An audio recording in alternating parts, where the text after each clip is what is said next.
Group F of the FIFA Club World Cup sees second place Dortmund playing fourth place Ulsan Hyundai on Wednesday, June 25th, 3 o'clock p.m. Eastern Time. Let's break down this game, make a prediction for the game, and be sure to share what you're betting in this game as well down there in the comments. And good luck with all the bets that you make this week in the Club World Cup. In this game, we see Dortmund coming in, big favorites. That's not too shocking. Minus 450, the draw plus 475. Ulsan Hyundai plus 1200, the over 2.5 minus 211, and the under plus 160. Certainly, if this is a low-scoring game, you could get a big payout. Those odds over at Bet365 in a game that will see these two teams meeting for the first time in their history. Now, Dortmund, despite being favored to win against Brazil's Fluminense in their first game of the tournament, struggled. They ended drawn 0-0. They had 55% possession, but they were outshot 14-7 in attempts, 5-3 on target. Nico Schlotterbeck, Emre Can missed out. Joe Bellingham made his debut. On match day 2, Bellingham scored his first goal for the team.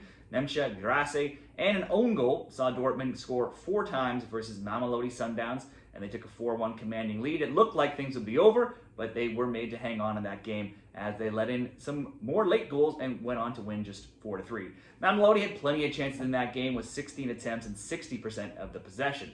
Dortmund started slow, the German Bundesliga, back during this past season, and they were around mid-table for a while, but got hot down the stretch. In the final days, they did reach the top 4 in the Champions League spots, finished 17, 6, and 11, and 71 goals scored, 51 allowed, so they're usually a good team to score, usually a good team to get scored on. That was 3 points back of third and just 2 points above fifth. So, like I said, they finished just in those top 4 spots. Sorry, Jarasu had a stellar season. He had 21 goals to go with 5 assists, putting him second in the scoring race behind Harry Kane. Now, he was silent against Fluminense. He had 0 shot attempts, but was back on the score sheet, getting a goal against the Mamelodi Sundowns. Dortmund is now undefeated in 9 games, where they've won 7, and they've played to a ton of overs, with that being 10-1 to over 2.5 in all of their competitions going back over several weeks here. Over to Ulsan Hyundai. Ulsan got lucky in some ways. They only lost 1-0 to Mamelodi Sundowns in their first game. The Sundowns had a goal called back for a handball, another play called back for an offside. Mamelodi leading in possession, 68%. Shots on target,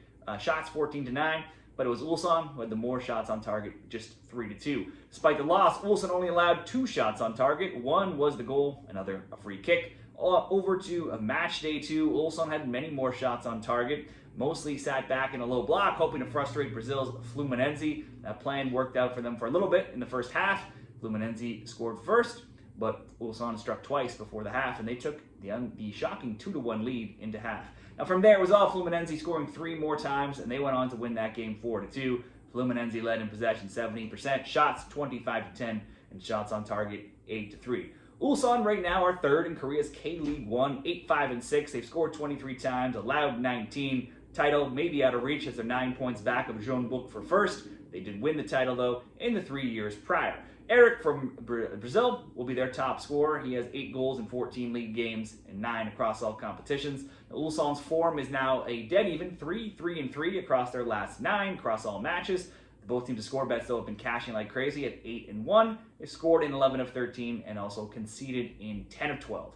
For Dortmund and Ulsan, predictions. Both of these teams have played some, generally speaking, some higher scoring games in recent weeks. This game will certainly mean more for Dortmund, who can still finish anywhere from first, second, or third in the group. So they can still advance, they can still go home, while Ulsan are officially eliminated. That also means they could possibly play a little more freely here against a Dortmund defense that often is shaky. I would fully expect a Dortmund win, clearly the better team, and I could though see Ulsan getting on the score sheet, as Dortmund very rarely keeps too many clean sheets. The both teams scoring over 2.5 is plus 130. If we do go Dortmund to win at over 2.5, that's plus 162. A little bit better, but not by much. You could also throw in Jarasu to have a shot on target into either of those bets if you want to bump it up as well. Jarasu to score by himself, minus 163. Could also use that as a parlay piece as well in a bet for the Club World Cup games on Wednesday. Let's make the best bet, though. Both teams to score over 2.5. You don't get too much more throwing Dortmund to win in there. So we'll just hope that both teams get on the score sheet, and someone, likely Dortmund, will get at least a second. That's plus 130 for this Club World Cup best bet this week.